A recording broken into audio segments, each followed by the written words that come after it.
Shalom Aleichem à toutes et à tous. Le Talmud, dans ma Masechet Tani, page 9, nous enseigne que 3 guides se sont levés pour Israël. Moshe, Aaron et Myriam. 3 cadeaux ont été accordés au peuple juif grâce à ces 3 personnages. Le puits, le Be'er, grâce à Myriam. Les Hanan, la colonne de nuée, grâce à Aaron.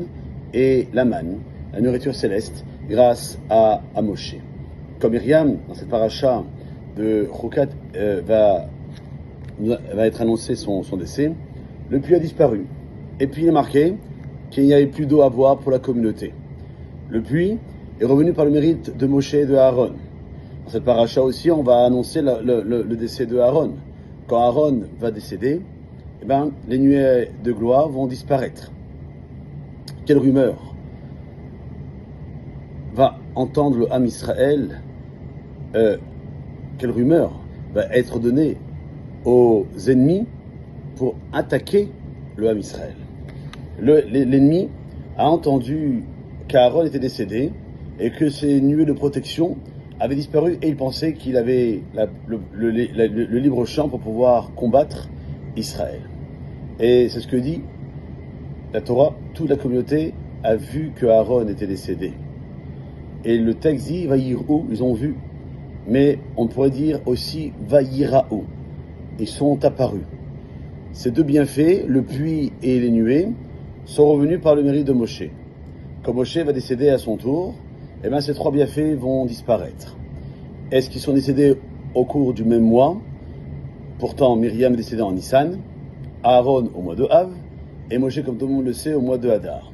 Et en fait, la Torah, ici, en cette paracha de Chukat, vient nous enseigner que les 3 cadeaux accordés au Ham Israël, grâce à ces 3 personnages, ont été annulés et ont tous disparu au cours d'un même mois, le mois du décès de Moshe, donc le mois de Hadar. Moshe, le fameux Ra'aya Me'emna, le berger fidèle, qui nourrissait spirituellement le peuple d'Israël par des paroles de Torah, de Emouna, la manne, cette nourriture du ciel qui tombait par le mérite de Moshe, le service divin de Aaron dans le Mishkan, qui attirait la présence divine à Shekhinah au sein d'Israël, et ces nuées de gloire qui enveloppaient le peuple juif, qui symbolisaient la Shekhinah. Ainsi, Israël a été ratifié de ces nuées de gloire. Quant à Myriam, qui, lorsque son frère Moshe était placé dans une corbeille sur les bords du Nil, dit le texte, elle s'est tenue pour le surveiller de loin et voir ce qu'il arriverait de lui.